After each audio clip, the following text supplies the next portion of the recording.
Assalamualaikum warahmatullahi wabarakatuh. Perkenalkan, nama saya Irma Indri Lestari, NIM 2114401032, tingkat 1 reguler 1 dari Prodi D3 Keperawatan Poltekkes Tanjung Karang. Di sini saya akan menjelaskan sistem persyaratan. Apa sih itu sistem saraf? Sistem saraf merupakan salah satu sistem yang bertanggung jawab dalam koordinasi tubuh.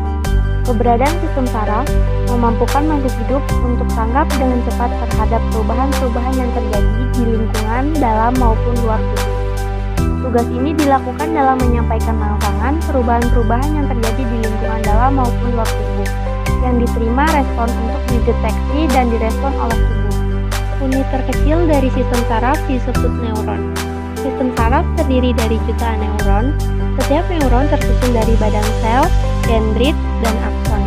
Badan sel berisi inti sel, sitoplasma, sentrosom, badan Golgi, lisosom, dan badan misel, yang berfungsi menerima rangsangan dari dendrit dan meneruskannya ke akson.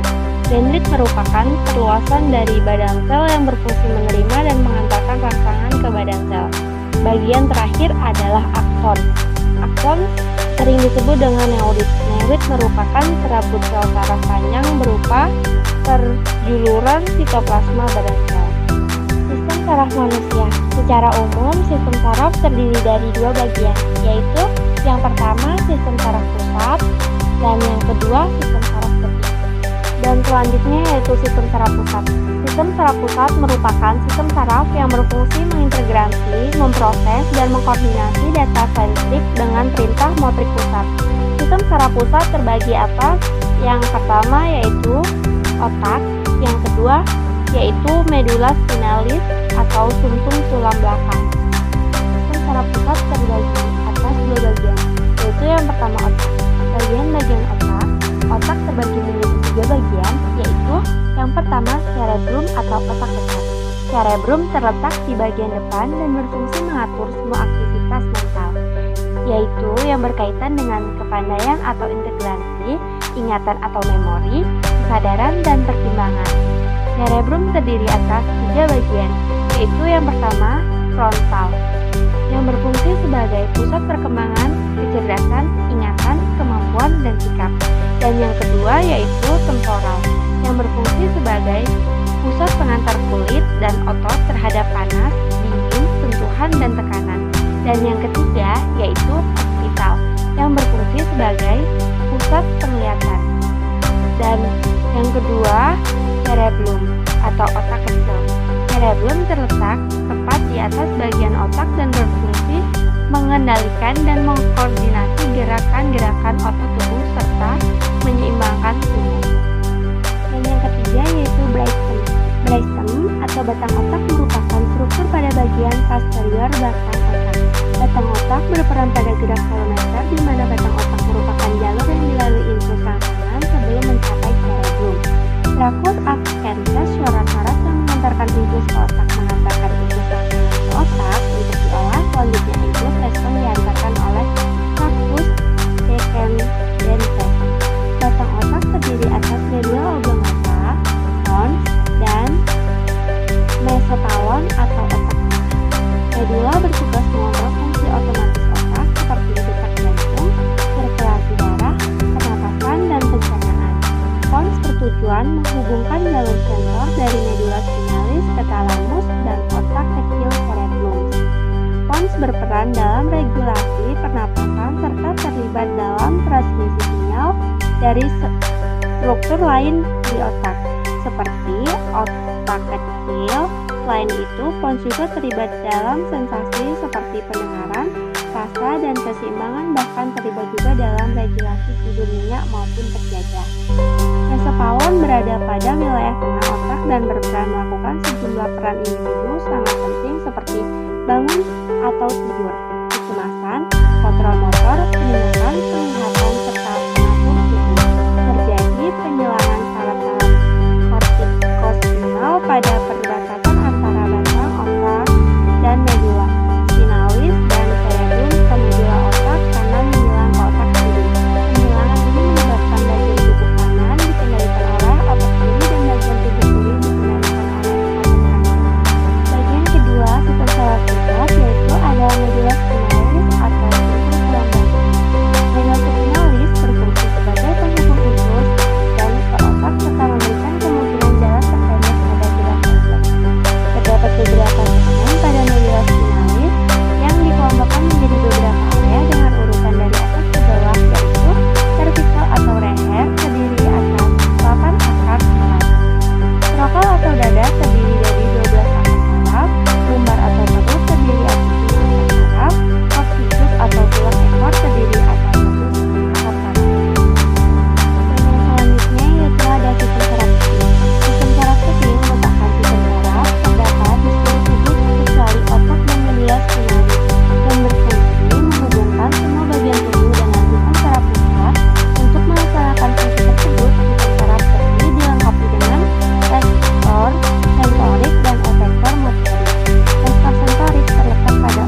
respon terhadap cahaya yang diterima mata. Dan yang keempat yaitu trokear. Saraf trokear mengontrol otot optik superior yang berperan untuk menggerakkan bola mata ke bawah atau saat Anda melotot dan kembali seperti semula. Dan yang kelima yaitu trigeminal. Saraf trigeminal adalah saraf kranial terbesar dan memegang sebuah fungsi motorik maupun sensorik. Saraf trigeminal sendiri dibagi menjadi 3 bagian, yaitu yang pertama saraf ophthalmicus, yang kedua saraf maxillaris, yang ketiga saraf mandibular.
Silvangoes yang memungkinkan tenggorokan untuk melebar dan memendek.